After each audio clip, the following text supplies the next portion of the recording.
Hello students, last 2 videos में मैंने 4 type के क्वेश्चंस जो हैं एप्लीकेशंस ऑफ डेरिवेटिव के डिस्कस किए हैं।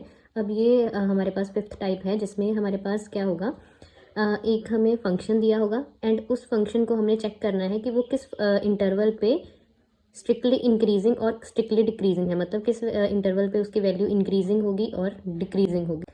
सो क्वेश्चन है, find the interval in which the function f x function again given है is strictly increasing and strictly decreasing. हमारे पास हम सबसे पहले क्या करेंगे, जो फंक्शन हमें गिवन है वो हम एज इट इज लिख लेंगे। Given F X equals to, F X है हमारे पास ये 2x³ minus 9x² plus 12x plus 5।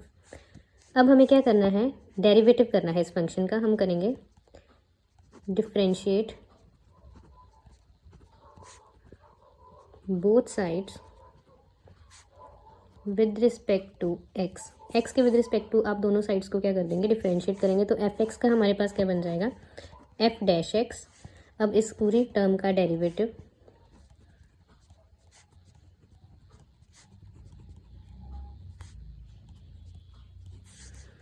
हमें पता है कि 2x³ के लिए 2 कांस्टेंट है। x³ का डेरिवेटिव क्या आ जाएगा, 3 पावर उसकी आगे आ जाएगी एंड पावर में से 1 सब्ट्रैक्ट करेंगे तो 2 बचेगा, माइनस 9। x² का डेरिवेटिव 2x प्लस 12, x का डेरिवेटिव 1 प्लस 5 का डेरिवेटिव कांस्टेंट टर्म है तो ये 0 हो जाएगा। यहाँ पे हमारे पास आ जाएगा 6x² 18x प्लस 12। डेरिवेटिव की वैल्यू हमारे पास ये आ गई है। अब इसको हम थोड़ा सा इलेबोरेट करेंगे। इसमें से हमारे पास कॉमन निकल रहा है 6 कॉमन करने के बाद हमारे पास बचेगा x² माइनस 3x प्लस 2। अब ये जो वैल्यू है, अब हमें पता है कि एक क्वाड्रेटिक इक्वेशन है तो इसके हम फैक्टर्स कर सकते हैं। तो फैक्टर्स के लिए हमारे पास जब हम सारा इसको आप सॉल्व करोगे तो हमारे पास x-1 एंड x-2 इसके फैक्टर्स निकल के आएंगे। अब इस वैल्यू को, अब हमारे पास ये तो आ गया डेरिवेटिव। अब यहाँ से हमारे पास स्ट्रिक्टली इंक्रीजिंग एंड डिक्रीजिंग हम कैसे फाइंड करेंगे। हमारे पास ये 2 पोर्शंस हैं जिसमें हमने इंटरवल फाइंड करना है for F x strictly increasing and interval for F x strictly decreasing. अब ये दोनों का पहले मैं आपके पास डिस्कस कर देती हूँ कि प्रोसीजर क्या है। जब हम इंक्रीजिंग के लिए करेंगे तो हम जो हमने डेरिवेटिव निकाला है फंक्शन का उसको हम ग्रेटर देन 0 रखेंगे, और जब हम इंटरवल को स्ट्रिक्टली डिक्रीजिंग वाली वैल्यू फाइंड करेंगे तो उसके डेरिवेटिव को हम लेस देन 0 रखेंगे। जो भी यहाँ पे डेरिवेटिव की वैल्यू होगी उस वैल्यू से आप x की वैल्यू सिर्फ निकालोगे, x चेक करोगे किस चीज़ से ग्रेटर आ रहा है किस चीज़ से लेस आ रहा है एंड उससे आप ओपन इंटरवल बनाओगे। बस आपने ये 2 चीज़ें ध्यान रखनी है कि जब आपने स्ट्रिक्टली इंक्रीजिंग चेक करना है तो आपने डेरिवेटिव को ग्रेटर देन 0 रखना है एंड स्ट्रिक्टली डिक्रीजिंग के लिए डेरिवेटिव को लेस देन 0 रखना है। फर्स्ट केस है फॉर स्ट्रिक्टली इंक्रीजिंग। अब स्ट्रिक्टली इंक्रीजिंग के लिए हम क्या करेंगे, जो मैंने बताया था कि आपने डेरिवेटिव को ग्रेटर देन 0 रखना है। अब हमारे पास डेरिवेटिव क्या आया था, 6 इंटू x-1 एंड x-2। अब ये आया था डेरिवेटिव, ये ग्रेटर देन 0 करना है हमने। यहाँ पे हम स्टेप ऐड करेंगे, dividing by 6 on both sides हम 6 से डिवाइड करेंगे तो इस साइड हमारे पास 6 कैंसिल हो जाएगा एंड दूसरी साइड 0/6 अगेन 0 रहेगा। अब ये आ गया x-1 and x-2 greater than 0, मतलब 2 चीज़ों का प्रोडक्ट, कोई भी 2 नंबर्स आएंगे, ये x की कोई भी अगर हम वैल्यू सब्स्टिट्यूट करेंगे ये भी कोई नंबर बनेगा एंड ये भी कोई नंबर बनेगा। अब कोई भी 2 नंबर्स का प्रोडक्ट ग्रेटर देन 0 मतलब पॉजिटिव है। कब होता है, इसके लिए हमारे पास अगेन 2 केसेस आएंगे। अब इस क्वेश्चन में हमारे पास ये आया है कि x-1 and x-2 greater than 0। Greater than 0 का मतलब है पॉजिटिव, मतलब ये 2 टर्म्स का प्रोडक्ट हमारे पास पॉजिटिव बन रहा है। अब पॉजिटिव कब बनता है, 2 केसेस होते हैं उसके, या तो 2 नेगेटिव टर्म्स आपस में मल्टीप्लाई हो रही हैं तब पॉजिटिव बनता है, या फिर 2 पॉजिटिव टर्म्स आपस में मल्टीप्लाई हों तब हमारे पास पॉजिटिव बनता है। तो ये 2 केसेस हैं। अब दोनों केसेस में हमारे पास, हम ये दोनों केसेस लेके चलेंगे, एक बार इसको पॉजिटिव लेंगे इसको नेगेटिव एंड इसको पॉजिटिव लेके फिर इसको नेगेटिव लेंगे। एंड हमें पता है कि पॉजिटिव अगर कोई चीज़ है तो ग्रेटर देन 0 लिखते हैं और अगर किसी चीज़ को हम नेगेटिव लेते हैं तो उसको लेस देन 0 लिखते हैं। तो ये दोनों अब ये वाली चीज़ हम यूज़ करेंगे क्वेश्चन में। फर्स्ट केस हम लेंगे कि दोनों चीज़ें जो हैं वो पॉजिटिव हैं तो दोनों को हम ग्रेटर देन 0 रखेंगे। अब दोनों ग्रेटर देन 0 हैं तो अब इसको जब हम सॉल्व करेंगे तो ये 1 दूसरी साइड जाके ये x ग्रेटर देन 1 बन जाएगा और ये वाली टर्म x ग्रेटर देन 2 बन जाएगा। ये हो गया। अब नेक्स्ट हम इस चीज़ को देखेंगे नंबर लाइन पे। जैसे हमारे पास नंबर लाइन पे मान लीजिए यहाँ पे है 0, यहाँ पे है 1 एंड यहाँ पे है 2। अब ये क्या कह रहा है, फर्स्ट जो टर्म कह रही है x ग्रेटर देन 1, मतलब 1 से बड़ी सारी टर्म्स चाहिए हमें। और ये क्या कह रहा है कि x ग्रेटर देन 2। ठीक है जी, अप टू इन्फिनिटी जाएगा ये सारा, प्लस इन्फिनिटी तक। तो अब इनका कॉमन रीजन हमारे पास ये बन रहा है which is from 2 to infinity. तो इसके लिए इन दोनों का कॉमन रीजन हमने चेक करना है, वो हमारे पास आ गया 2 टू इन्फिनिटी। अब यहाँ पे ओपन इंटरवल आएगा बिकॉज इक्वल इंक्लूडेड नहीं है। So therefore x belongs to 2 to infinity. ठीक है जी। अब नेक्स्ट हमारे पास इसका सेकंड केस जो आएगा, उसमें ये तो हमने पॉजिटिव पॉजिटिव लिए थे, अब हम लेंगे दोनों टर्म्स नेगेटिव नेगेटिव। अब दोनों टर्म्स नेगेटिव होंगी तो हमारे पास x माइनस 1 लेस देन 0 होगा एंड x माइनस 2 भी लेस देन 0 होगा। इससे हम वैल्यू निकालेंगे तो ये आ जाएगा x लेस देन 1, ये आ जाएगा x less than 2।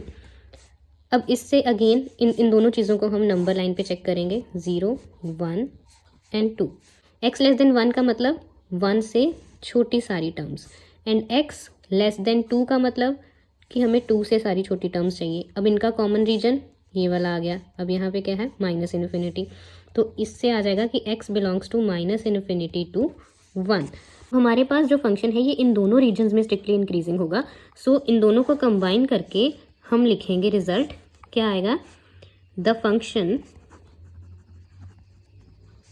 f(x) is strictly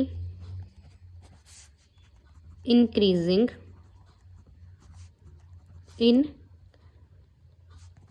या हम लिख सकते हैं when x belongs to, x कौन कौन से रीजन में आएगा। अब हम स्टार्ट करेंगे माइनस इन्फिनिटी से, always minus infinity to 1 union, अब 1 के बाद क्या आता है 2 टू इन्फिनिटी। ठीक है जी। अब ऐसे जब यूनियन वाला आपने बनाना है तो माइनस इन्फिनिटी से स्टार्ट करके आपने इन्फिनिटी तक जाना है।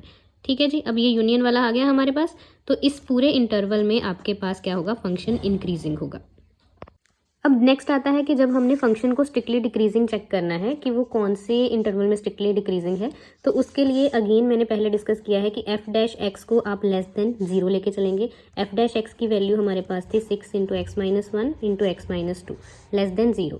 अब इसके लिए अगेन जैसे पहले हम 6 लेके के गए थे दूसरी साइड, मतलब दोनों साइड हमने 6 से डिवाइड किया था, वो स्टेप अब मैं डायरेक्ट कर रही हूँ। तो 6 से डिवाइड करेंगे तो ये आ जाएगा x minus 1 x minus 2 less than 0। ठीक है जी। अब इसके अगेन हमारे पास दो केसेस बनेंगे। यहाँ पे हमारे पास x minus 1 x minus 2 less than 0 है, मतलब ये है नेगेटिव टर्म है, इन दोनों का प्रोडक्ट क्या है, एक नेगेटिव टर्म है। अब हमारे पास नेगेटिव टर्म जो है वो कैसे आती है, जब दो अपोजिट साइन की चीज़ें मल्टीप्लाई होती हैं, मतलब एक पॉजिटिव हो एक नेगेटिव हो, या फिर पहले वाली नेगेटिव हो दूसरे वाली पॉजिटिव हो, ये दोनों चीज़ों का जो हमारे पास आंसर आएगा वो नेगेटिव में आएगा। अब यही हम प्रोसीजर वहाँ पे करेंगे, एक बार इसको नेगेटिव लेंगे इसको पॉजिटिव, एंड दूसरी बार इसको नेगेटिव लेके इसको पॉजिटिव लेंगे। यहाँ पे हम पहले फर्स्ट टर्म को पॉजिटिव एंड सेकंड टर्म को नेगेटिव लेंगे, तो दैट मीन्स यहाँ पे आ जाएगा x minus 1 greater than 0। First को हमने पॉजिटिव लिया है, सेकंड को हम ले रहे हैं नेगेटिव, तो यहाँ पे आ जाएगा x minus 2 less than 0। Positive के लिए ग्रेटर देन 0, नेगेटिव के लिए लेस देन 0।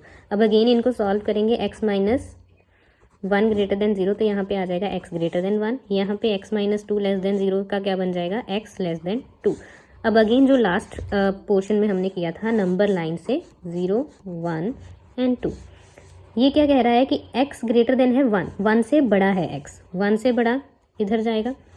अब ये कह रहा है कि x लेस देन 2, मतलब 2 से छोटी टर्म्स चाहिए हमें।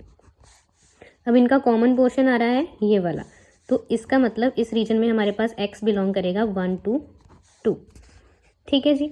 अब नेक्स्ट आ जाएगा, अब हमने यहाँ पे फर्स्ट को पॉजिटिव लिया था, सेकंड को नेगेटिव। अब दूसरे वाले केस में हम फर्स्ट को नेगेटिव लेंगे एंड सेकंड को पॉजिटिव लेंगे।